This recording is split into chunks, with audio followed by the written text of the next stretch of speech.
"Loyalty is everything," my father said, then slapped me across the face right in the middle of the flag ceremony on base. I smiled for the reporters' cameras, my cheeks still burning, while the phone in my pocket buzzed with a text, "Stay calm. Signs of forged documents on house sale in your name." They called me ungrateful. I told them to sign one more time in front of federal agents. The uniform I'd worn through 2 deployments couldn't protect me from my own blood. But it taught me something better than defense patience is the deadliest weapon when you're hunting those who think they've already won. My name is Morgan Hale, and I learned that day how public humiliation tastes like copper pennies and gun oil under the Fort Ravenside sun. The parade ground stretched before me, pressed uniforms in perfect rows, flags snapping in the October wind.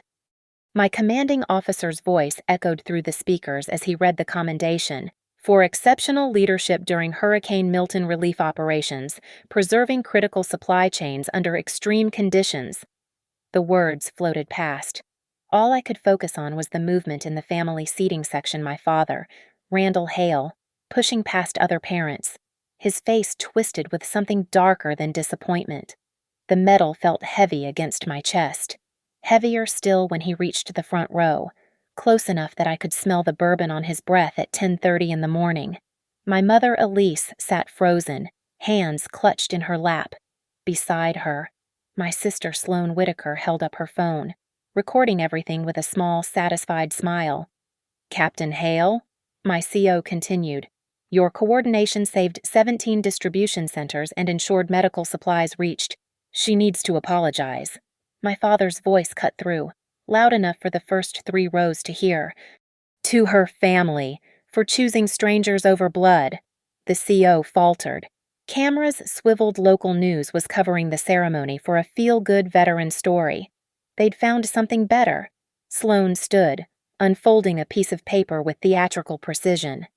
"Morgan, we've prepared a statement for you to read, about unity, about remembering where you come from." My throat tightened. The statement I could see Sloane's neat handwriting from here was her latest manipulation. Some garbage about how I'd abandoned family values for military glory, how I needed to make amends for missing her husband Trent's promotion dinner because I was deployed. "Negative," I said, using my command voice, the one that had carried over artillery fire. That's when Randall moved. 3 quick steps onto the ceremonial platform. "We regret raising you," he hissed. Then his hand connected with my cheek, a sharp crack that echoed across the silent parade ground. The slap wasn't hard enough to move me. 12 years of service had taught me how to take a hit. But the sound, God, the sound carried. Every phone raised, every camera clicked. My cheek burned, not from pain, but from the sheer visibility of it all. The base photographer's lens caught everything, the red mark blooming across my face. My father's hand still raised.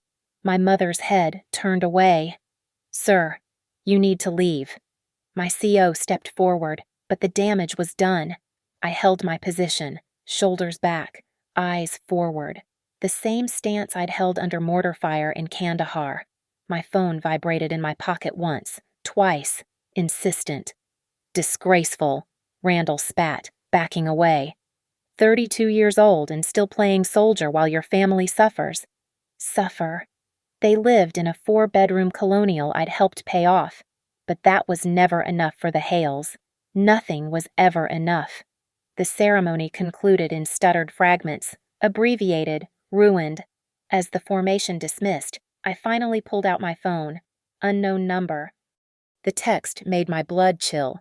"Don't react. Maintain current behavior. Federal investigation active regarding property in your name. Cedar farm sale shows forgery indicators. More to follow." I looked up to find Sloane watching me, her smile widening. She mouthed something looked like checkmate before linking arms with our parents and walking toward the parking lot. The base newsletter photographer approached, apologetic but persistent. "Captain, we need a photo for the article. Is that okay?" I turned to face him fully, letting him capture the red mark across my cheek, the metal on my chest, the absolute control in my eyes. Let them document this moment. Evidence had just become my new religion. Perfect shot, he muttered, uncomfortable. Thank you for your service. Service. I almost laughed. My real service was just beginning the careful, methodical dismantling of whatever my family thought they'd gotten away with.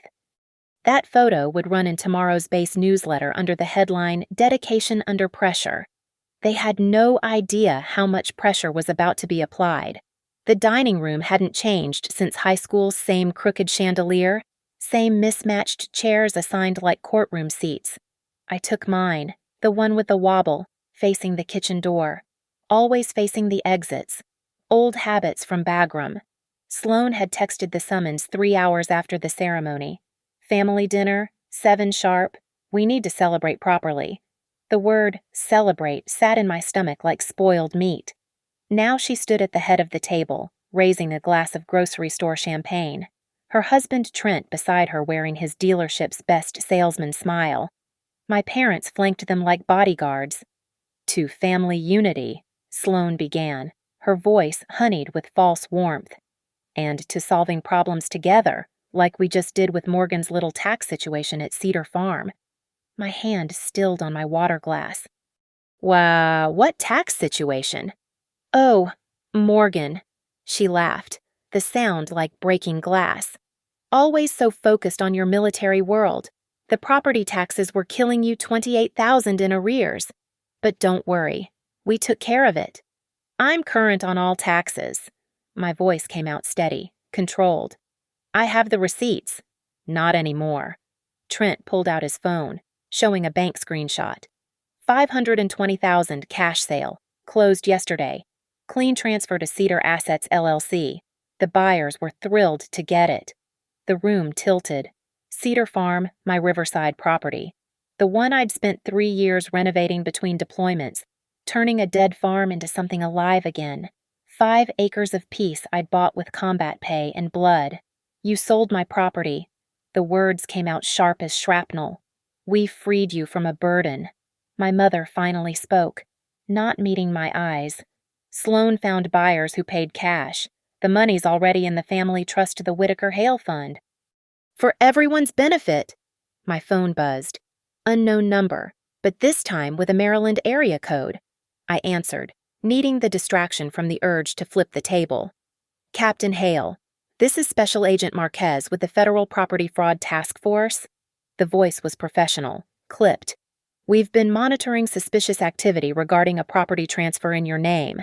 The signatures on the deed transfer don't match your authenticated samples from military records. I stood, walking to the window, feeling 4 pairs of eyes burning into my back. The signatures are forged. Ma'am, the notary who supposedly witnessed your signature has been operating with an expired license. The title company Cedar Assets LLC was incorporated 2 months ago. IP addresses show all documents were created and submitted from a single location. My reflection in the window showed nothing. The perfect soldier's mask. What location? I can't disclose that yet. But Captain, do not sign anything else. Document all interactions. Can you come to our Baltimore field office tomorrow? Affirmative. I hung up and turned back to my family. They were all watching me now, predators sensing the shift in prey behavior. Who was that? Sloan asked, her confidence cracking slightly. Someone interested in signatures. I sat back down, memorizing their faces, the slight twitch in Sloan's left eye, the way my mother's fingers drummed when nervous, how my father's jaw clenched. Tell me about Cedar Assets LLC. It's just a holding company, Trent said quickly. Too quickly. Standard real estate practice. Whose IP address registered it? The silence stretched. Sloan's eye twitched harder. You ungrateful, my father started. 75,000. I cut him off. That's the amount that transferred from an escrow account to an investment account in your name. Randall Hale, 1 week ago. Strange coincidence. I was bluffing, but his face told me I'd hit close to truth. My mother's drumming fingers went still. You're tracking our finances. Sloan's voice pitched higher. I'm tracking my property, the one you stole. I stood, gathering my keys. The federal investigation should be interesting. Forged signatures, fake notaries, wire fraud across state lines. Morgan, wait. My mother reached for me, but I stepped back. Loyalty is everything. I quoted my father's words from this morning. You taught me that. You just forgot to mention it only applies when it benefits you. I left them there. Champagne going flat. Their celebration curdling into something else. In my truck. I pulled up my banking app. The farm was gone from my assets. 5 years of restoration, of planning my retirement there, vanished into their accounts. But I'd learned patience in places where patience meant survival. They thought they'd won because they'd struck first. They had no idea what a logistics officer could do with documentation and time. The Baltimore field office smelled like burnt coffee and old paper. Agent Marquez looked exactly like his voice, sharp, economical, built like someone who'd seen enough fraud to lose any surprise. He spread documents across the metal table like dealing cards. Your sister's ambitious, he said, pointing to a signature page, but sloppy. See the pressure points. Someone tracing letters applies different force than natural writing. I studied my forged signature, close enough to fool a casual glance, but the G in Morgan curved wrong. Sloan always did have prettier handwriting than mine. She practiced? Oh, we know. He pulled up an email thread on his tablet. Cedar Assets LLC communicated with the buyers using a domain registered to your parents' home IP. But here's the interesting part: they CC'd your parents' email on internal discussions. Accidentally. I leaned forward. There it was. Randall, the escrow clears Thursday. Your investment account should see $75,000 by Friday finder's fee as discussed. Finder's fee for selling property they didn't own? My voice came out steady, but my hands wanted to shake. In Afghanistan, the enemy wore different uniforms. Here, they wore familiar faces. My phone buzzed. Unknown number, loyalty is everything, soldier girl. Then another, drop the investigation or things get uglier. Marquez saw my screen. They're escalating. Good. Desperate people make mistakes. That night, I returned to my apartment to find my truck keyed, a long scratch down the driver's side spelling out cold. I photographed it, added it to my evidence folder. The base security footage would tell its own story. By Wednesday, Sloan had launched her counterattack. A local blog post appeared. Decorated veteran accused of emotional manipulation by family. The article, clearly ghostwritten by whatever PR firm accepted cash without questions, painted me as a controlling daughter who'd weaponized military discipline against my loving family. I sat in my quarters, reading the lies, when another email arrived, this time from Sloan directly. One last chance. Sign the retrospective authorization. Make this legal. We'll return $50,000 for your cooperation. Retrospective authorization. She wanted me to sign papers backdating my permission for the sale. I forwarded it to Marquez with 2 words, "They're panicking." His response was immediate. Beautiful. Keep them talking. We need them to detail the mechanism. Thursday at 0600 hours. I found a handwritten note under my door. Your CO knows about your family troubles. How long before he questions your fitness for command? I recognized my mother's handwriting. Even she was being deployed as a weapon now.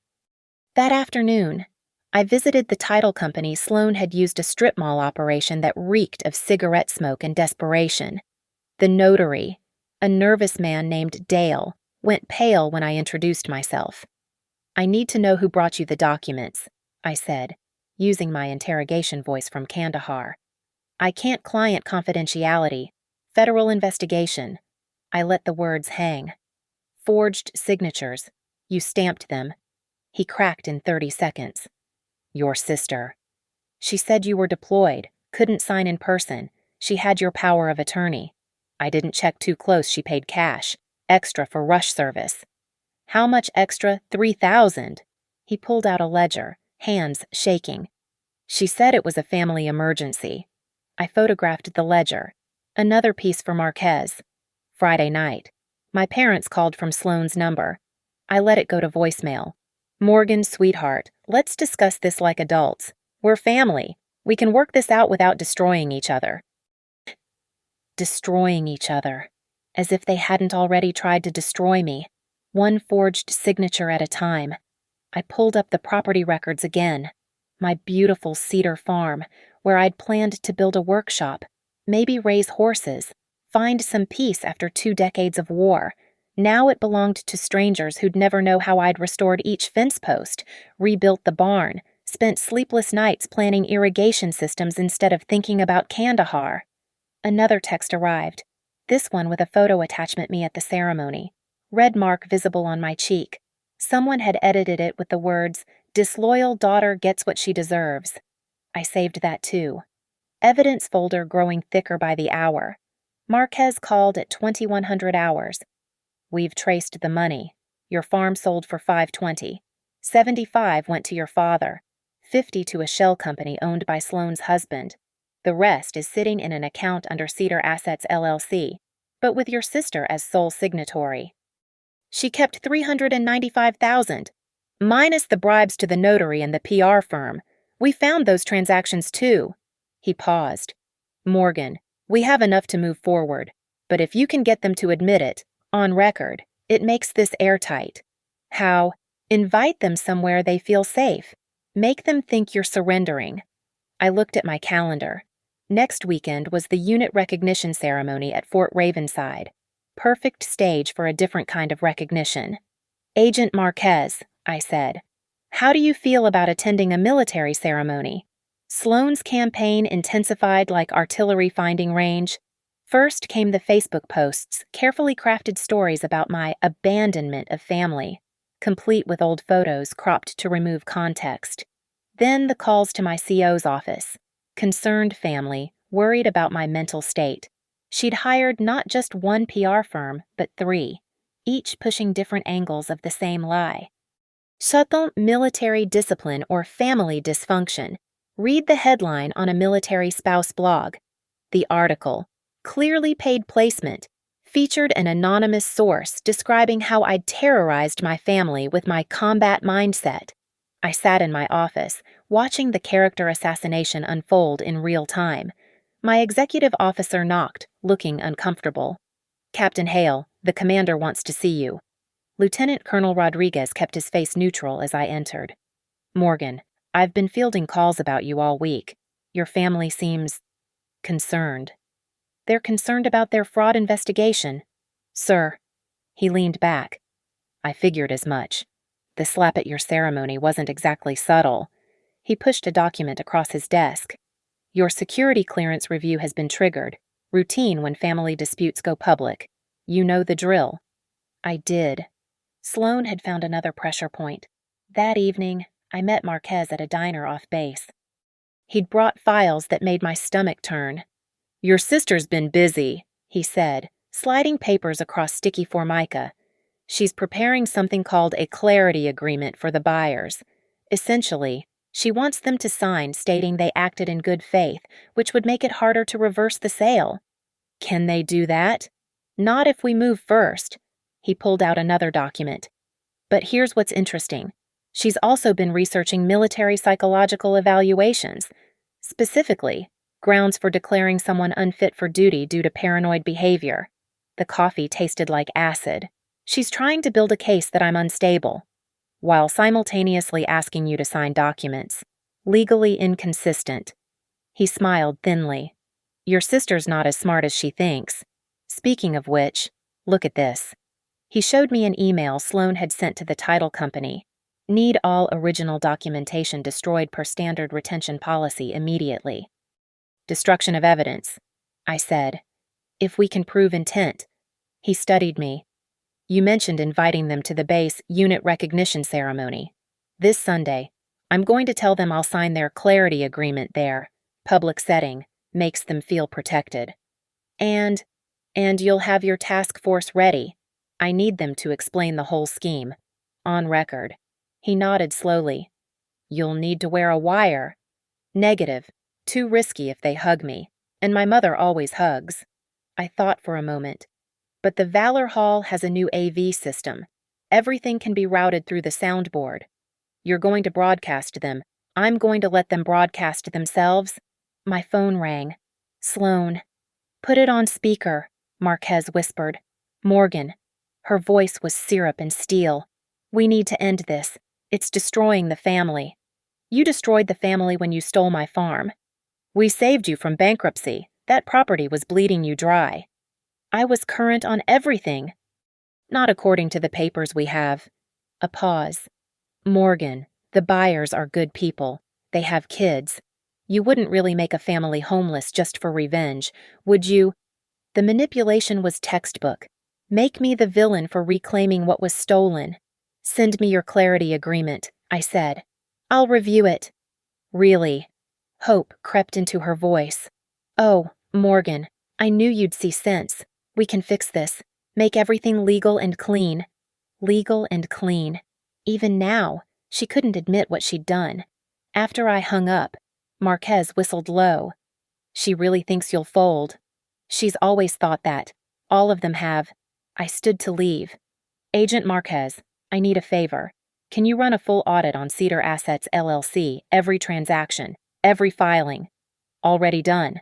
He pulled out one more paper. Your sister made one critical error. She listed herself as CEO on the incorporation documents. That makes her personally liable for all fraudulent activity conducted by the company. I studied the paper. There it was, her signature, her real one this time, claiming ownership of the company that stole my land. How much prison time are we talking about? For this level of fraud, 5 to 7 years. More if we prove conspiracy.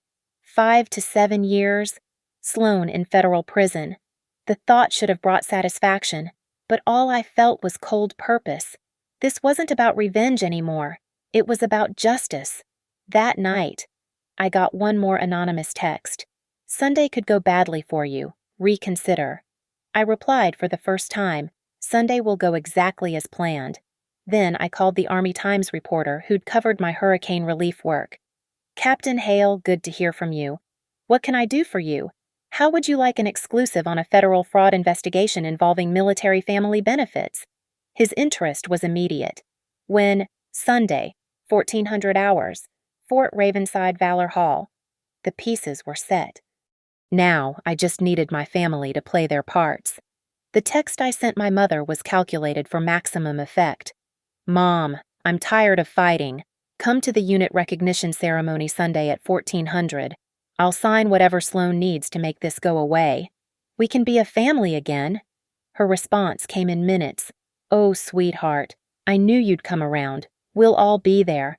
Sloan's bringing the paperwork. I forwarded the exchange to Marquez with my operational plan. Valor Hall's layout, entry points, the new audio-visual system specifications. Every detail mapped like a combat mission. Saturday night, I met with Marquez's team in a conference room at the federal building. 6 agents, all wearing the exhausted look of people who'd seen too many family betrayals. The hall's AV system records everything when activated, I explained, pulling up the building schematic. 16 channels, mixing board in the tech booth. I'll have authorized access as ceremony coordinator. And they won't suspect, Agent Torres asked. They think military ceremonies are just pomp. They don't understand that everything we do has dual purposes. I pointed to the screen. My family will arrive through the main entrance. I'll meet them in the anteroom, that's where the preliminary signatures usually happen, before the public portion. Marquez nodded. We'll position ourselves in the adjacent storage room. The property buyers, already confirmed attendance. They want resolution as much as anyone. I pulled up their email. They're bringing their own lawyer, which should make Sloan nervous enough to over-explain. Walk us through the expected sequence, Torres said. Sloan will want to control the narrative. She'll present the clarity agreement as a formality, something to protect everyone. When I hesitate, and I will, she'll launch into her justification. That's when she'll admit to the forgery, framing it as a necessary evil to save the family. You're confident she'll confess. She can't help herself. Sloan's always needed people to see her as the smart one, the problem solver. She'll explain her clever plan in detail, especially if she thinks she's won. Sunday arrived gray and humid, the kind of weather that makes dress uniforms unbearable. I arrived at 0900 to prep the hall. The tech booth was unlocked. I'd arranged that with the AV specialist, citing needs for the ceremony's presentation. I activated all recording channels, set levels, and routed everything through the main board. Then I placed wireless microphones in the anteroom, hidden among the flag stands and portrait frames. Everything would feed directly to the recording system and Marquez's team's receivers. At 13:30, I watched from the window as my family's vehicles pulled into the parking lot. Sloane's white Lexus, my parents' sedan, and surprisingly, a third car, the buyers, arriving early with their lawyer. My phone buzzed. Marquez, team in position. Federal warrant judge on standby. I messaged back, Oscar Mike. On the move. The anteroom felt smaller with all of them in it. Sloane had dressed like a real estate agent navy blazer, pearl earrings, leather portfolio held like armor. My parents flanked her, my father in his only suit, my mother clutching her purse.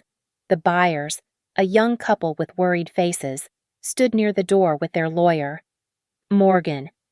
My mother rushed to hug me. I let her, feeling the wireless mic pick up every word. I'm so glad this nightmare is ending. Where's the paperwork? I kept my voice tired, defeated. Sloane smiled, triumphant. Right here. She opened her portfolio, spreading documents on the side table. It's simple. You acknowledge the sale was conducted with your implicit consent. The buyers are held harmless, and everyone moves forward. Implicit consent. I picked up the paper, scanning it. Sloane, you forged my signature. I improved your signature, she corrected, her voice taking on that lecturing tone she'd used since childhood. You were being stubborn about the taxes. $28,000 in debt. Morgan. There was no tax debt. There would have been. I projected forward. With your deployment schedule, you'd never have managed the property properly. She glanced at the buyers. These people will actually use the land, not let it rot while playing soldier. So you created fake tax documents. I created a narrative that made sense. She was warming to her topic now, the con artist explaining her art. The title company needed a reason for quick sale. Tax foreclosure sounds better than sister refuses to be reasonable. The buyer's lawyer stepped forward. Ms. Whitaker, are you admitting to falsifying documents? I'm admitting to solving a problem. Sloane shot back. Morgan would have lost the property eventually. I just accelerated the timeline and made sure the family benefited. By putting $395,000 in your account, my father finally spoke. You said it went to the family trust. Sloane's composure cracked slightly. It will, after expenses, the PR firms aren't free. Daddy, neither was the expedited title work. How much in expenses? I asked, knowing Marquez was recording every word. About $100,000, give or take? Maybe $150. Image rehabilitation is expensive when someone goes nuclear like you did. I looked at the buyers. You paid $520,000 for stolen property. How does that feel? The woman started crying. Her husband put his arm around her. We just wanted a farm for our kids. We didn't know. You didn't know because Sloane's good at this. I turned back to my sister. This isn't your first time, is it? The ceremony hall filled with the sounds of reunion laughter, clinking glasses, the occasional bark of military courtesy. The unit recognition event always drew crowds, families proud to see their soldiers honored. I stood near the refreshment table, watching my family position themselves like actors finding their marks. Randall had already started working the room, shaking hands with my fellow officers, playing the proud father. The hypocrisy burned, but I kept my expression neutral.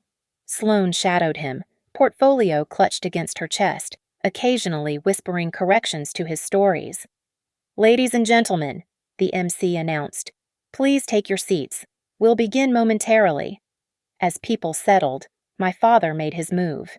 He'd positioned himself near 3 of my squad leaders, voice carrying deliberately.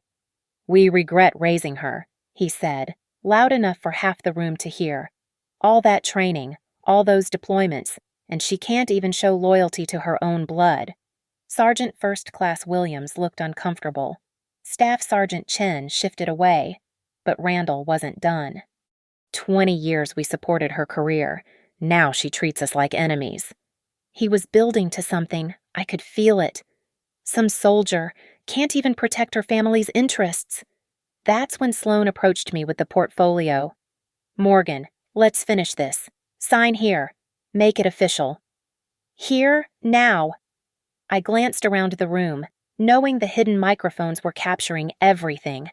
Why not all these witnesses to see you doing the right thing? She pulled out the authorization form. Unless you want Dad to keep explaining to your colleagues what kind of daughter you really are.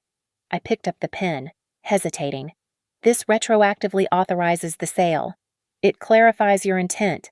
She leaned closer, voice dropping. Morgan, I've got 2 more buyers lined up who'll take the property for $600,000 if this deal falls through. But that only works if you sign now. Today. 2 more buyers, but you already sold it. Details. She waved her hand dismissively. The first sale can be voided if necessary. I built in contingencies. 3 different title companies, each with slightly different documentation. I can make any version the real one. My hand froze over the paper. 3 title companies. I'm thorough. Pride crept into her voice. Cedar Assets LLC has accounts with all of them. Depending on how this goes, I can show the property sold last month, last week, or next week. Time is flexible when you control the paperwork. That's fraud. Multiple counts. That's business. She pushed the paper closer. Sign it, Morgan. I stood up instead, walking to the small platform where the MC stood. I took the handheld microphone from his surprised hands, and it squealed with feedback already hot, already connected to the mixing board recording everything. Excuse me, everyone. My voice filled the hall. Before we continue with the ceremony, I need to address something personal. The room quieted. Randall's face went red. My family is here today asking me to sign documents. I want to do this publicly, with all of you as witnesses. I held up the form. This is a retroactive authorization for the sale of my property. My sister Sloan needs my signature to, quote, clarify a transaction. Sloan stepped forward. Morgan, this isn't the transaction where you forged my signature, or the one where you created 3 different versions through 3 different title companies. I kept my voice steady, professional. I want to be clear about which fraud we're authorizing. The room had gone completely silent. Someone's phone was out, recording. She's having an episode, Sloan announced, trying to take control. The stress of military service? I clicked the microphone back on and read directly from the document. Section 7.2. The undersigned acknowledges prior verbal consent for all transactions conducted by Cedar Assets LLC on their behalf. I looked up. Sloan, why don't you explain to everyone what transactions those were? Her face had gone pale. This is inappropriate. So is forgery. So is wire fraud. So is stealing $520,000 from your sister. I turned to the crowd. My farm, the one I rebuilt with my own hands between deployments, was sold without my knowledge using forged documents. The money is sitting in accounts controlled by my family. You're destroying us, my mother cried out. No, Mom, you destroyed yourselves when you chose theft over trust. That's when Marquez entered with his team. Badges visible, movements efficient. The crowd parted like water. Sloan Whitaker, he announced, his voice carrying official weight. You're under arrest for wire fraud, forgery, and conspiracy to commit property theft. She tried to run, but in heels and a pencil skirt, she didn't get far. Agent Torres caught her by the anteroom door. Randall Hale. Another agent approached my father.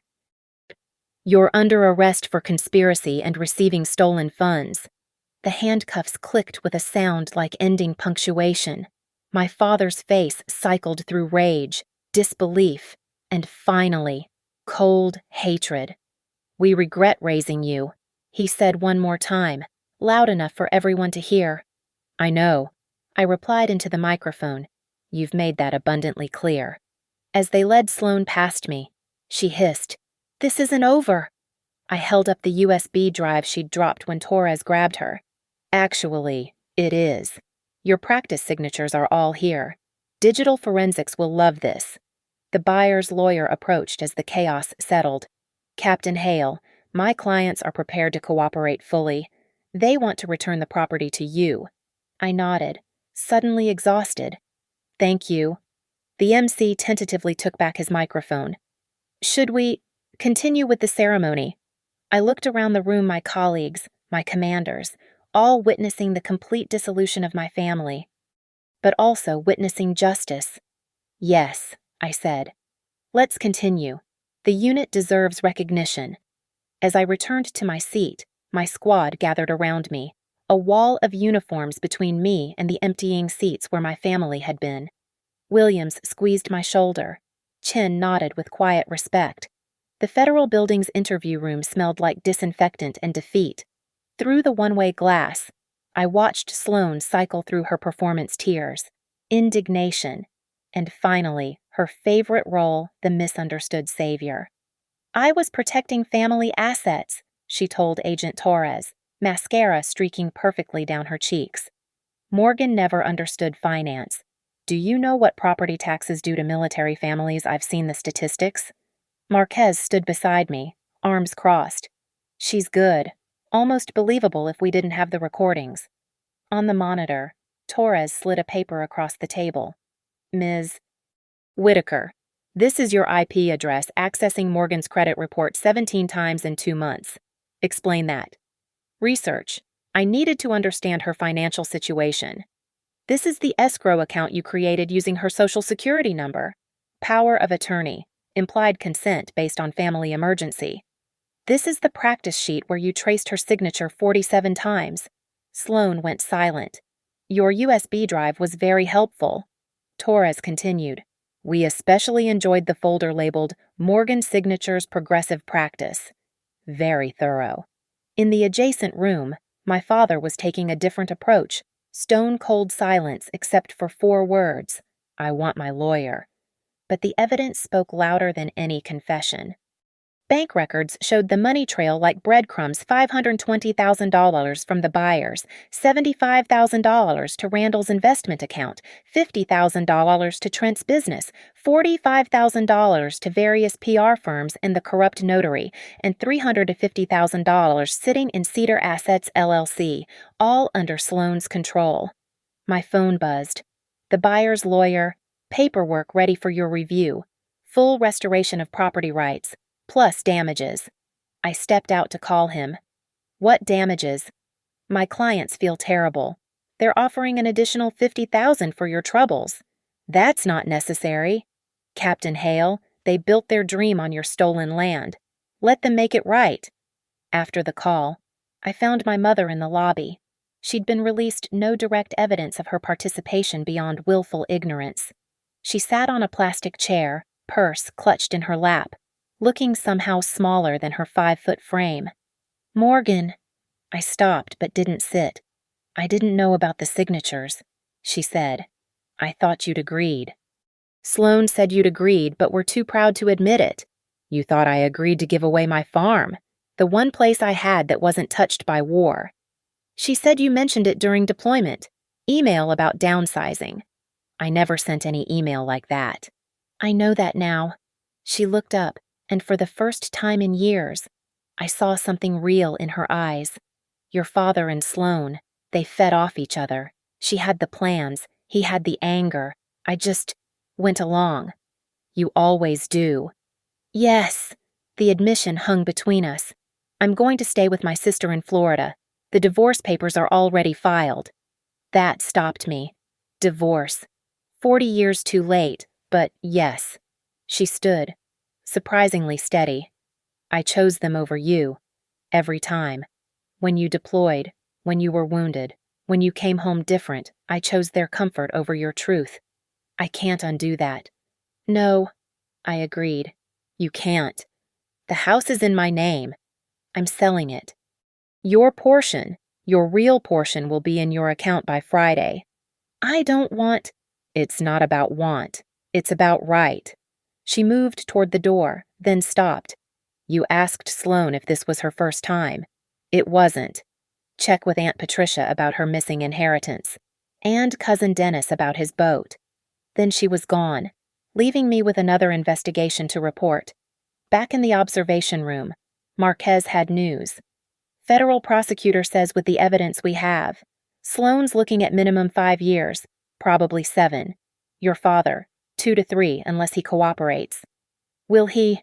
He's still saying you betrayed the family. On the monitor, Sloane had shifted tactics. I need protection. In prison. When they find out I'm a veteran's sister who stole from her. You should have thought of that before. Torres replied. I watched her crumble. The real Sloane finally appearing not the master manipulator, not the family savior, just a small, greedy person who'd gambled everything and lost. Ma'am, Marquez touched my shoulder. You need to sign the victim impact statement. I took the papers to a quiet conference room. The statement was straightforward, clinical, reducing years of betrayal to bullet points and dollar amounts. But at the bottom, where it asked for my recommendation on sentencing, I paused. Mercy or justice? The soldier in me wanted maximum penalties. The sister in me was there, any sister left in me. I wrote, I recommend the defendants receive sentences appropriate to their crimes, with opportunity for rehabilitation. The real punishment isn't prison, it's losing family they claimed to protect. When I returned the papers, the buyers were in the lobby with their lawyer. The woman rushed over. Captain Hale, I'm so sorry. We had no idea. You're victims too, I said, meaning it. We're going to find another property. This one has too much pain attached. Her husband nodded agreement. But we wanted you to know, we're going to testify. Everything we saw, heard, observed. Sloane was very confident when she thought she was dealing with naive civilians. Thank you. As they left, Marquez emerged from the interview rooms. Your father wants to talk to you. I declined to see my father. Some words, once spoken, can't be walked back. We regret raising you, was one of them. The ceremony hall at Fort Ravenside stood empty at 1700 hours, chairs still in rows, flags still hanging. I walked through the space where everything had unraveled, my footsteps echoing on the polished floor. Marquez found me there, holding a manila envelope. The restoration order. Judge signed it an hour ago. I took it, feeling the weight of the paper. Inside was the legal language that returned Cedar Farm to me, along with a freeze on all accounts connected to Cedar Assets LLC. The paper was just paper, but it felt like vindication. There's more, he said, producing a second envelope. Your father broke. Gave us everything Sloane's previous schemes, the cousin's boat, your aunt's inheritance. Turns out your sister has been running variations of this for 6 years. 6 years. How many family members had stayed quiet, too ashamed to admit they'd been swindled by one of their own? What did he want in exchange? Reduced sentence? House arrest instead of federal prison? Marquez paused. He still insists you betrayed the family by involving law enforcement. I almost laughed. Even facing prison, Randall Hale couldn't see past his own pride. The next morning, I drove to Cedar Farm for the first time since learning about the sale. The new owners had already started moving out, leaving apology notes on the kitchen counter. The barn I'd rebuilt stood strong against the sunrise. The river still ran along the eastern boundary, indifferent to human betrayal. I walked the property line, remembering every fence post I'd set, every tree I'd planted. This land was supposed to be my peace after war. Instead, it had become another battlefield. My phone rang. Lieutenant Colonel Rodriguez. Morgan, I wanted you to know your security clearance review came back clean. If anything, it's been upgraded. The investigation board was impressed by your handling of the situation. Thank you, sir. There's more. The story's gone national. Army Times. Washington Post. You're being called a hero for standing up to family fraud. Hero. I didn't feel like one. Heroes don't have to arrest their fathers. 3 days later, I sat in the federal courthouse for the formal sentencing agreement. Sloane got 6 years with possibility of parole in 4. My father got 18 months house arrest and 3 years probation. They'd both be felons. They'd both lost their voting rights, their reputations, their ability to ever hold positions of financial trust. Sloane stared at me from the defendant's table, her eyes hollow. "I was trying to save us," she mouthed. "No," I thought. "You were trying to save yourself." As the marshals led her away, she didn't look back. My father did. Once. And in his eyes I saw not regret, but rage still. After everything, rage that I hadn't let them get away with it. Outside the courthouse, reporters waited. I gave them nothing but "justice was served" before driving away. That evening, I returned to Cedar Farm with the restoration papers and a locksmith. As he changed the locks, I stood in what would have been my retirement kitchen, looking out at the river. My phone buzzed. A text from my mother in Florida. "Divorce finalized. Your father contested nothing. The house sold this morning. Your portion, $127,000, has been transferred. I'm sorry for everything." I didn't respond. Some bridges, once burned, are meant to stay ash. Marquez called as the locksmith finished. "Thought you should know we found 12 more victims of your sister's previous schemes. They're all coming forward now." 12 more. The number sat heavy in my chest. "Morgan, you did the right thing." Did I? I looked around my farm again, but somehow different, tainted. "I destroyed my family." "No," he said firmly. "They destroyed themselves. You just refused to be destroyed with them." After he hung up, I sat on the porch steps, holding the new keys. The property was mine again, legally, fully, irreversibly. But it felt hollow, like a victory in a war where everyone loses. A text came through from Williams. "My squad leader. Teams having drinks at Murphy's. You coming?" I looked at the empty farmhouse, at the shadows growing long across land that had cost me blood twice, once in earning it, once in keeping it. "On my way," I texted back. Because that was the truth about family. Sometimes the one that raises you fails you completely, and you have to find the one that chooses you instead. I locked the farmhouse and drove toward Fort Ravenside, toward my unit, toward the only family that had never asked me to choose between loyalty and truth.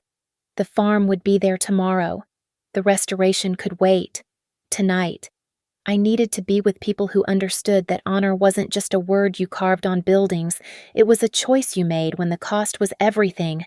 Behind me, Cedar Farm stood silent in the darkness, waiting to become something new.